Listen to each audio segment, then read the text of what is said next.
are not able to pay the taxes, the king should be advantages, or he should provide some relief measures for the patients during. So what he did, he provided loans, and during the floods and droughts, he exempted the tax. That is, the farmers were not should not pay the taxes during the floods and drought time. So he made certain exemptions during this period. So this is how the Akbar collected the taxes. He came up with the Todarmal Bandobast system. Under this, bamboo reeds were used for joined with the iron rings for measuring the land, and the land measurement was with the help of a rope before the introduction of the bamboo reeds. Then the land was divided into four categories. What are they? Polaj, Parati, Chachar, and Banjar. So students, how what was the uh, re- amount of revenue to be paid by the peasants? That is one third of the average produce, either in cash or crop. And what were the welfare measures he provided for peasants? Like, he provided loans, and he exempted certain amount of taxes from paying during floods and droughts, and some concession was provided for the farmers. Then, one more point is, apart from the land revenue, apart from collecting the taxes on from the land, on the land or the crop, another source of income what was the to the Mughal Empire was, it was trade. Trade is nothing but exchange of goods with from one person to with another person, or from one country to another country. So Akbar encouraged both internal and foreign trade. Internal means that is within India, within Indian states, and foreign is out of country. So these two were the two types of trade were also encouraged by whom? Akbar.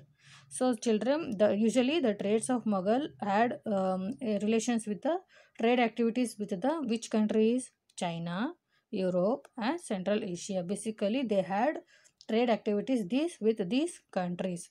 Then, what are the, as they were carrying out the trade activities, what were the main exports? Like textile, spices, and indigo. Spices, the clove, cardamom, bay leaf, all the ingredients which were used for the preparing of the food, that were the main sources of export of India to the other countries. Indigo is a what? Generally, it's a plant of the pea family, which was cultivated as a source of dark blue dye, which is, it's a dye color which is used in order to obtain indigo color from the indigo plant.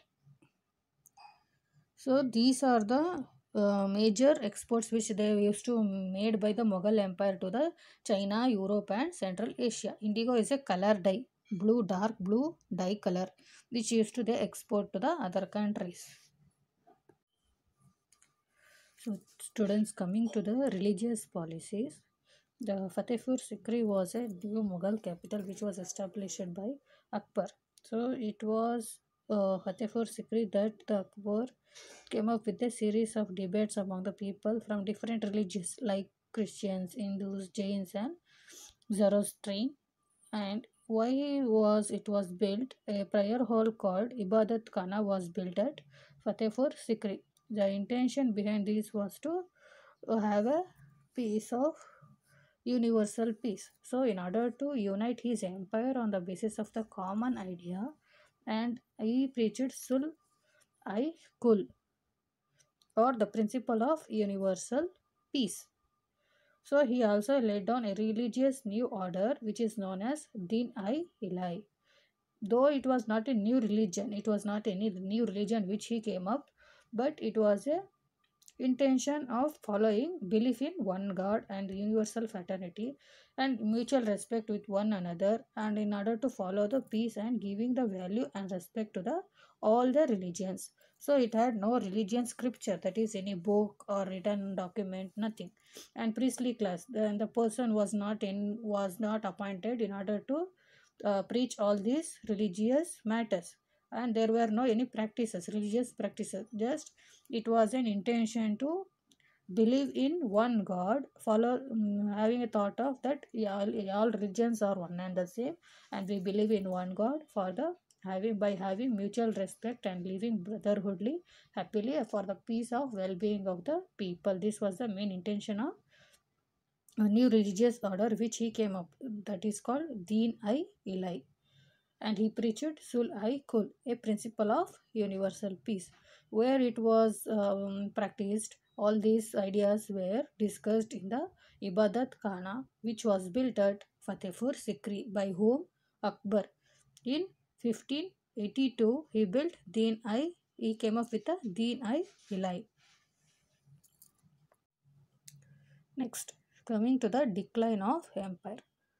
So students, so far we saw how was the Mansabdari system was followed for the establishment of proper military and civil administration, and how the land revenue was collected, which method they were used, and what was their main income. One is land revenue and the trade, and what was the religious policy. Religious policy in order to have a peace and harmony with the people. He came up with the Sulhaikul, the principle of universal peace, and the Deen-i-Ilahi. It's a belief in one God, based on thought of belief in one God. Now, decline of Mughal Empire. How did this decline of Mughal Empire ended, or how this Mughal Empire got ended? So, the Mughal Empire started declining, or started the strength of the Mughal Empire started day by day weakened after the Aurangzeb death in the year 1700 CE. So, the process of disintegration had sent in after Aurangzeb death, the Mughal Empire was separated day by day. Its God's power very less power and less got strengthened. The strength of the administration was day by day was declining. And in 1857, when the last Mughal emperor, that is Bahadur Shah Zafar, arrested and he was exiled to Rangoon by the British. By the time the British had come up, entered into India or came to India, and British were started ruling India. So later, during this time, the rulers which were occupied by the Mughals were got independence because of this situation. So the Mughal Empire started declining after the Aurangzeb death. After the death of the Aurangzeb death, the Mughal Empire started declining day by day, and this was a period of British ruler, British government, or the British started ruling India. So when they started, under the Mughal rulers, there were certain provinces or the regions. So because of the when the British arrested the Mughal ruler Bahadur Shah Zafar, the other rulers which were under the Mughal rulers, they got independence, and this is how the Mughal Empire got declined. So in the live session, I will be showing the related pictures and the images to this topic. So please complete the worksheet as on the day itself. Don't keep pending, and please do well in the test, and be safe and be healthy. Keep reading. Thank you.